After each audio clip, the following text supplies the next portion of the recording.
Welcome to Navigating Change, the podcast from Teibel Education Consulting. I'm Pete Wright, and this week on the show, founder and principal of RPkGROUP, Rick Staisloff, joins Howard Teibel for a conversation on leadership and the critical importance of the business model in creating an environment conducive to innovation.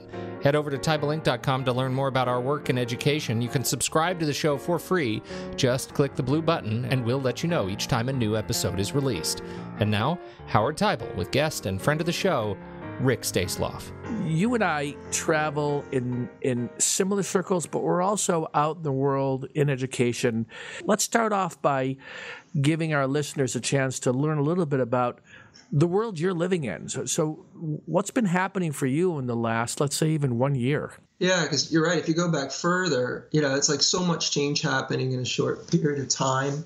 I don't know if you're seeing this, Howard, but it used to be you had to spend time creating urgency, right? You had to sort of convince people, hey, we can't keep doing it the way we're doing it. Let's not just try to do it the same way next year, but a little bit better. People actually are there, right? They're sort of at that place of, okay, I get it. I have to change what I'm doing in order to bring the mission forward in a new way in the environment we're living in. And so now they're at so how do I do that? Right.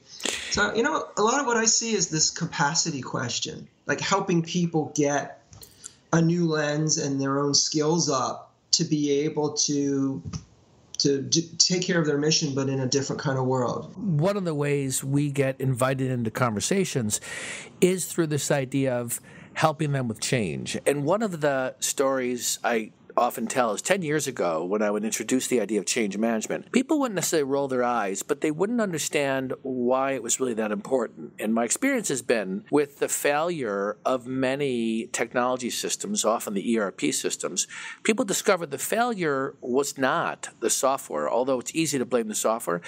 The failure was bringing people along, right? Right. Understanding that these are not technology projects, these are people projects. And it really took, I think, failures across the industry. And failures, I actually include the idea that they were not successful. These new systems got put in, and we're still paying people, and we're still doing all the things the systems do, but they're kludgy, and they're disruptive, and people hate them the first year. And as a result, I think we've discovered, as you say, that people have a different relationship now to saying, all right, help us with this change. I think language is a very big part of this, right? That people understand the language, even though we talk about the business model, right? Right. When you think about the business model, if you were harping on this 10 years ago, and now you're talking about it now, it feels like they know how to meet us in that conversation. Yeah, a little bit. There's not that instant pushback we used to get, right? We're not a training institute. That's too corporate. Even, I can say words like return on investment, and people, are listening. But Yes. It does require kind of a redefinition, right? So that, hey, we're finance people, but you're absolutely right in your point but it's ultimately about people and their time and what they do with their time and how we're using our creativity and bandwidth. So here's something, by the way, I heard about you. You're like, oh my, what is he going to say? This is good, though.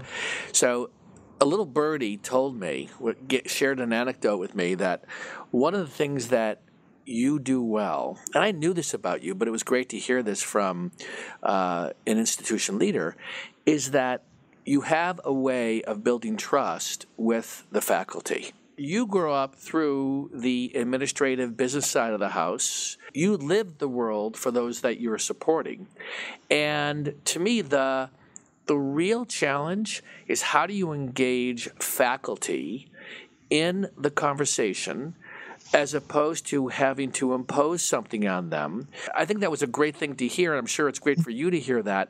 But what does that mean to you to actually build relationship with faculty? Boy, we started off our conversation today about change, right? And when you think about the heart of an institution, right? Lots of good people doing good things, but at the end of the day, we're there to educate students, right? And the heart of that, whatever you want to call it, is being driven by the faculty. If we can't engage them in that change process, if you can't find a way to talk to faculty about the business model without breaking the fabric of the institution, you're never really going to get there. Yeah. And so for me, those are the those are the great moments. Now different ways to get in. If I'm standing in front of the room and feeling provocative, I'll say something. And the other week I said, I don't think faculty own the curriculum. And boy, they loved that. But what did I mean? What happens in the classroom, yeah. But in terms of what we teach to whom, how, that's a broader conversation. And we need to let people into that conversation. But on the flip side, on the one hand, you might think, well, people will say, well, faculty don't care about ROI. Well, they do if we start to show them new ways they can harvest resources, time and talent and money to do the new things they want to do to bring their department or their field forward, right? Everybody's got a short list of things you would like to invest in. We just don't have the ability to write that check. Well, now if we sit down and say, here's how we do what we do in a high-quality way, and now you've got resources to go create that new program or grow this existing program or invest in professional development or compensation. Now we're showing not we're going to do this to you, but how do we engage with you as a partner and give you new tools, increase capacity to really do this thing you love doing, which is bringing learning to students. That's a very different conversation. It is a very different conversation. And I think it does require reframing, as you just said, whether it's the faculty don't own the curriculum or getting them into a conversation about thinking more broadly and deeply about the interdependencies and the value that different roles bring to the mission. One of the blindness that I think we have is that we see things from our perspective, right? And I think we also have a prejudice or a bias that our perspective is right. So for administrators, we need to find a way to make this financially viable, sustainable, long-term, and that's going to meet the mission. And the academic side of the house is saying the focus really is the experience in our teaching and research. And as administrators, you don't understand the nature of the priorities. So there is this disconnect in thinking and language between those two bodies. So one of the things I'm curious about, and then I'd love to hear from you first on this, is how do you get, when you bring administrators and academics together, how do you get them to have a productive conversation? Well, I think first is you've got to give everybody a new lens. And you said something really important a minute ago, and that is that more holistic view. You got to connect the dots. We've come at it from an approach that says you can either have quality, right? And of course, you always want that.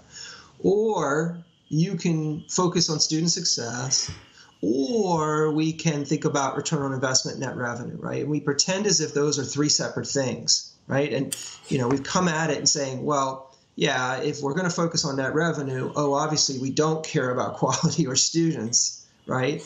Or, well, if we're just going to focus on students and their success, but we're going to let go of quality and who knows what that'll cost. Or if we just focus on quality, we can't write the check, right? So you get trapped in that conversation because it comes at it as an assumption that those three things can't be thought together. Yeah. And we try to flip that and say, I don't know in the world we live in today how you can invest in quality and student success without paying attention to the business model, right? They all depend on the other. But the flip side is the same, that, well, if we're looking at the business model and driving lots of net revenue but not meeting the needs of students or maintaining quality, that's not success either. So maybe the short way to say it, Howard, is I always start by saying, let's talk about what success is here. Right, and you get them to redefine, if we did this and it worked, how would life be different? I love that. And that's really key. That's why I think you and I are kindred spirits. You just went to something that I find to be the entry point to, and one of the things that I'll use is this idea of headlining. If you were to headline your success from some future time, what would the story be? And what's interesting about headlining is it's really about what is the hook that you want others to be saying? And it needs to be something that's compelling, understandable, succinct. And a headline is a good representation of that. And it's from a future state. And people are not used to thinking that way. even to what you were just saying, they're not used to thinking, all right, let's have a success conversation. They're used to having the conversation, here's a problem we need to solve. I had a conversation with Brad Allenby, who is a professor at Arizona State, and he made a really interesting, simple observation. He said, by and large, American education is very successful. And he said, if you go to IBM, when they were selling mainframes, there was nothing you could do to suggest to them that they got a problem and they got to rethink their business model. It was only when the mainframe business fell out that the mindset of change or die really shows up. And there's so much talk today about the business model. And when I hear that story and it resonates with me, and I try and extrapolate what's relevant to these conversations that everybody's engaging in around the business model and whether it's broken, I find it holds together as a concept, but in other ways it doesn't. Yeah. And it either feels like we don't have a sufficient enough disruption, external disruption, that's causing schools to really care, or really the way we have to keep thinking about this is one school at a time, one university at a time, one college at a time, and maybe a sector. But it still feels like there's an incremental mindset out there, even though the world is changing at such a rapid pace. And a part of it, is it's hard, right? I was talking to a reporter yesterday, and she was talking about, strains in the higher education space in their particular area. And she said, Rick, I hear that, we're going to see more college closures. I said to her, this is actually part of the problem in that, yeah, that's probably going to happen. But think about like Moody's most recent, pronouncement, right? Moody's said the number of colleges which will close in the United States is going to triple, right? That was the headline. But now let's think about the number. The tripling means we could go from 5 a year, which has been the average, to 15. So it's a very, it's tripled, it's 15. Like, let's keep that in mind. So on the one hand, everything you and I and people who are in this space know about the pressures to the model are absolutely real. It's actually sort of amazing we aren't seeing more closures and mergers and all that stuff going on, because every year it just gets worse and worse and worse. It shows the resiliency. To me, it shows a level of denial. But it's not even denial, Rick. I think that there is a reality that not enough disruption or contingencies are showing up that are getting people to say, this is the time to make a change. I think the way you're laying this out is where we are. You're right. Is that the conditions for those more mass extinction events? There you go. That environment, everything we know that is putting pressure on the space, every year it gets ratcheted up, ratcheted up, ratcheted up, ratcheted up. But because we actually don't see any significant result yet, people assume like, well, it's not that bad, and I think it's leading to a point where all of a sudden people are going to go, holy cow, how did all these institutions suddenly get so threatened, right? That's and right. They'll miss the sort of the lead up that's been happening for 10, 15 years to it. And I think that's where we're living right now. So if you want to be in denial, you can say, look, Howard, Rick, look, yeah, a couple institutions, but overall things are tough, but we're okay. Until all of a sudden you're not okay. Well, and you're really not okay. Where does the urgency live? Yeah. It lives in leadership's capacity and willingness to have a vision and be willing to disrupt from the inside. And both you and I know how many leaders are unwilling to go there. And in some ways, you could understand why. If I was a president or chancellor of an institution, am I going to rethink our delivery of education, knowing that the model is going to be changing and is continuing to change in terms of the use of online and personalization of education? At the same time, we're still enrolling students. There's this tension between how do we experiment? I mean, that's the thing that we're doing more of, is helping schools think about experimenting around executing to reduce cost and to raise revenue. And to do it in a way that allows for greater risk. But I'll tell you something, I can talk about this till I'm blue in the face, and if I have a leader that doesn't want to go there, it's not happening. Absolutely not. But so in terms of where that pressure is coming from, like what would cause the disruption?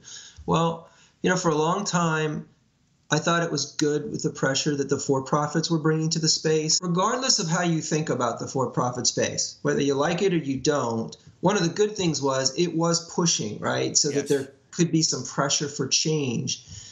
But then the for-profits just got, smashed really by the feds in a lot of ways, which pushed back on some of that innovation. And it took a little bit, I think, of some of that urgency off in part. In terms of, though, where does the change need to happen? To me, I always come back to where the students are, right? The reality is, if you look at, let's just take the 2-year and 4-year publics, right? That's almost 75% of where students are today, right? That's where most of the students are. About 20% are in private, institutions. So sometimes I think people have thought about, well, forget the traditional spaces, public or private, we're going to have to innovate from outside of that. Okay, there's some truth to that.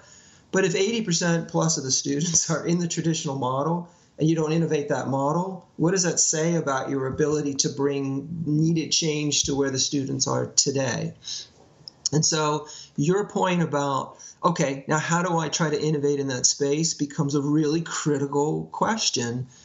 I think no doubt the lack of capacity to support that kind of change is really significant right now from a leadership perspective, from a tools perspective, from a lens and messaging and communication perspective, that we've now given a new set of criteria to institutions. And I think leadership is real good about incremental change in the old world and not real good about the more significant change that needs to happen in the world we're in. So how do you and I and others help get that capacity up? Talk a little bit about some examples from the field that you're working in so that our listeners can hear the kinds of things that maybe they should be thinking about, whether you're on the academic side or administrative side, or even if you're a provider of services to try and get schools to innovate and move forward.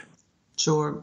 If you're going to come in through that door of the business model, and we can get people there and be comfortable that we're really talking about change and culture and people and how they're using their time and different return on that time, we tend to start looking at either the administrative portfolio or the administrative services portfolio, right? So, the question is, hey, I offer all these programs. Who wants them? Who comes? What does it cost me to provide them? And what's the net revenue I generate? Literally, how much do I make on history versus engineering versus English? Not because I should only offer things that generate net revenue, but I need to know that, right? So I know if I'm going to reallocate, what do I reallocate from? What do I reallocate to? Combined with an academic efficiency analysis. Could I offer what I'm offering today at lower cost while maintaining quality and now harvest those resources back to reinvest in the institution? So we see, lots of institutions around the country that are going down that path. And it's probably the number one thing we get asked to do is help me take apart the university from this core perspective and reassemble it in a way that meets the mission, but at the same time connects to the business model. And that's working, and I see it actually creates engagement because we're now talking about the business model in a way that's bringing people into the conversation. So let me ask you another question. So I was talking with somebody that I'm studying with, and he made the point, I'll lead a board retreat, I'll lead a senior leadership retreat, I'll bring together faculty or deans, create this experience where there is this sense of maybe we can do this, in a sense maybe of optimism. And you get some momentum. In your case, you get some momentum with presenting data in front of them. And then you go away and you come back 6 months to check in. And either the change or the actual impact that was so present in the experience of the work was dissipated. The real challenge in my work after 28 years is not about how to get in the door and produce the kind of good moods that I can produce, but how to actually have it get a life of its own. I think that is the challenge right now. I had a long conversation with a group of funders recently, and the invitation was to come in and talk about the next innovation.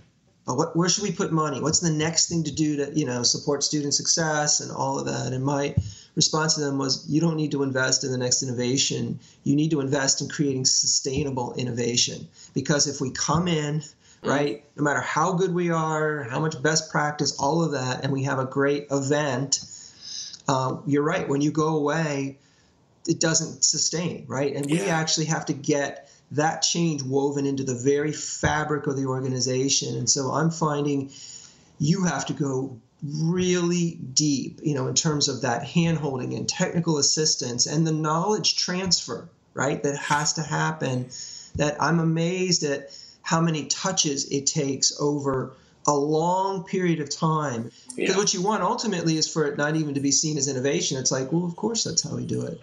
Yeah, that's just, it's Monday morning. That's how we think about the institution, right? And that's a different kind of animal in terms of how you think about your contribution to the space, as you think about what it means from leadership. And I think about that for the field as a whole, because, for you and I as an N of 2, Howard, you think, how many planes can I get on? Like there's only so many touches you can have. We have to get the institutions themselves to be their own engines of change. I'm having more fun than ever. Good. Now, here's what's interesting about fun. This is not to minimize the challenge. I'll be with institution leaders, and my sense is, as you and I engage more in this, we have greater capacity to understand how to be in the conversation. And when I say fun, it's more about, I think this is such an exciting time to be in this field, because you got people meeting you now in a way that they weren't. 10 years ago, Rick, you and I were pulling teeth to get the kind of conversations happening. Right. And now it feels like that is shifted. People are saying, we do need help and we do want to learn. I tell leaders, you got to focus beyond even your legacy. You get excited, you want to be part of something, you want to see it come to fruition. But the truth is, you may not be around to see the success you've produced. This is going to live beyond even our contribution. I've only been thinking about that more recently, and I think we have to help leaders recognize that it's not just about what you can produce as an outcome. Because think about it. A president's term is anywhere between 5 and 8 or 10 years. If what we're focusing on is your term of what you want to get done, as opposed to the handoff that this might be a 20-year conversation, and the change you're talking about is going to be realized after your term, I'm not sure people are thinking that way. You're really ultimately resetting the foundation. And if we can, in our work, and again, many wonderful people who contribute to it, if we can't get into learning and how learning happens, ultimately, right, that's really the point. And so even in some of these conversations, you're still playing around the edge, like, oh, we can find some cost savings and efficiencies. That's great. That's that right. It really is. Any organization should be doing that. Yeah. You should be thinking about, how do I do next year what I do now, but do it better? Okay, but that doesn't get it at the end of the day. This is a really fundamental transformation of how learning happens, how we deliver it, and how we create sustainability around that. And if you don't get that, you're just kind of playing, right? I love that you said this, because in many ways I think the value that you produce is really about having greater capacity to deal with what's in front of them, even if it's 3-5 years down the road. But ultimately, we're not talking about getting through the next business cycle or budget cycle, which in many ways is an important thing to do. Sure. But it's not the point. And I love that you and I have to find a way to remind people of this. At the same time, there's a reality. How do we balance next year's budget? What's your experience of the willingness to take risks? Do you see a shift happening with education leaders? I think the future of higher ed depends on our ability to place bigger bets. right? And so the reality of higher ed today is we like to give a little bit to a lot. So think about resource allocation, or where we give our time, right? We tend to give a little bit of new resource or time or energy to lots of things, right? That's that sort of incremental approach. And I think what we have to do is give more to less, which means, though, you have to know, I'm making a bigger bet. Where do I put those chips, right? Yeah. Now, part of being able to do that with greater comfort is by understanding the business model, I think. What drives our economic engine?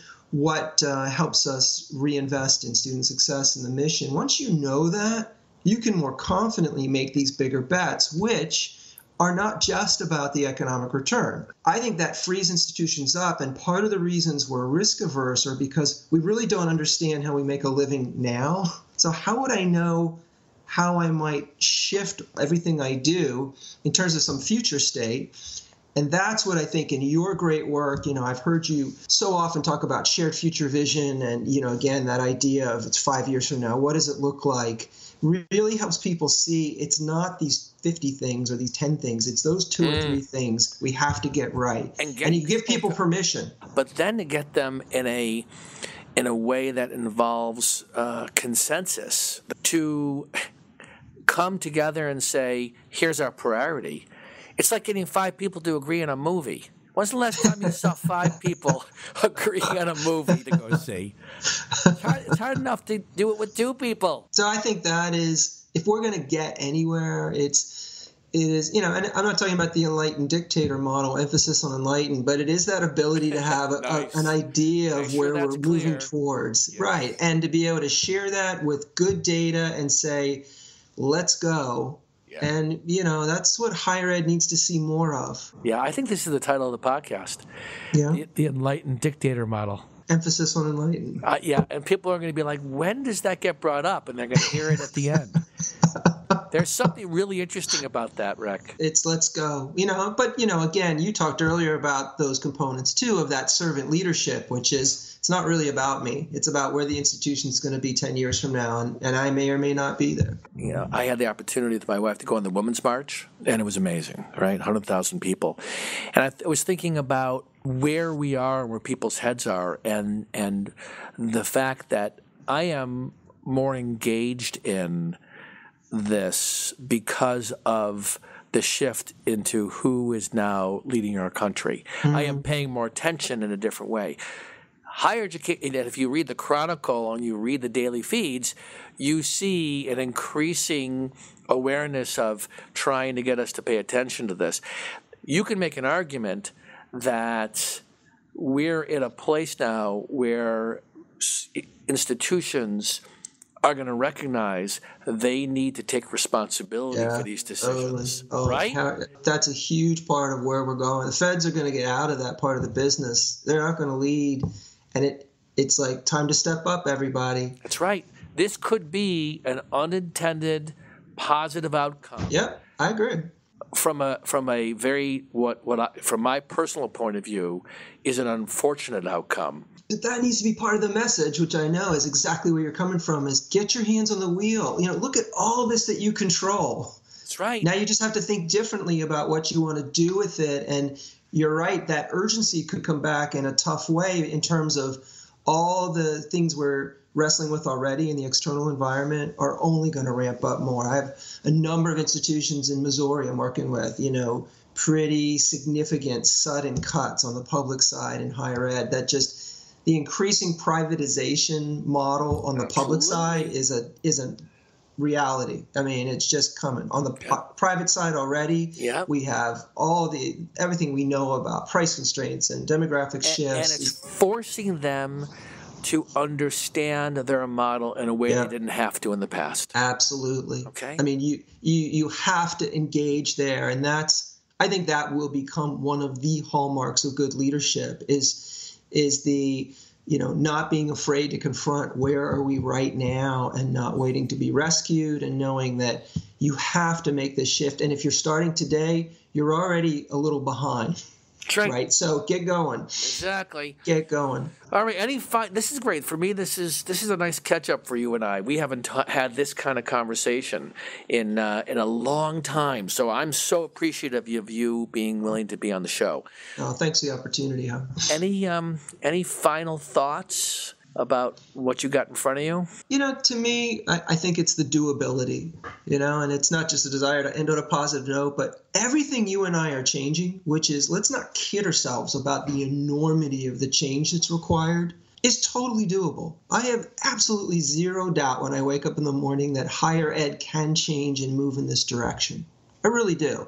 And I think we're seeing good leaders and models emerge that we can point to and say, it's not perfect, but look, they are moving in the right direction so that people have some models and things that can help them see what it could look like 10, 20 years from now when we're on the beach. I would just typically be quiet after such a great close. That's exactly the message that I think we all need to be reminded about, because it's easy to fall into a mood of, can we really do it? Or even a sense of negativity, like it seems too big. And I think we got to remind ourselves and each other of this. So thank you for that. That's excellent.